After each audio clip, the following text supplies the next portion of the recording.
ಚುಳಚುಳಕೆ ಕಡಲ ನೀರು ಆವಿಯಾಯಿತು. ಆವಿಯಾಗಿ ನೆಲದ ಕಡೆಗೆ ಬೀಸಿ ಬಂದಿತು. ಢಳಿಗೆಯೊಳಗೆ ಬಾನು ತುಂಬ ಮೋಡ ಕವಿತು. ಮಿಂಚು ಮಿಂಚಿ ಜಗವು ಬೆಳಗಿ ಗುಡುಗು ಗುಡುಗಿತು.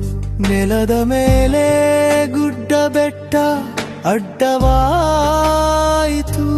ತಡೆದು ನಿಂತ ಮೋಡವೆಲ್ಲ ಮೇಲಕ್ಕೇರಿತು. ಮೋಡ ಮೇಲಕ್ಕೇರಿದಾಗ ತಂಪು ತಗುಲಿತು. ಆವಿ ತಣ್ಣೆದು ಭಾರವಾಗಿ ಕುಸಿಯತೊಡಗಿತು.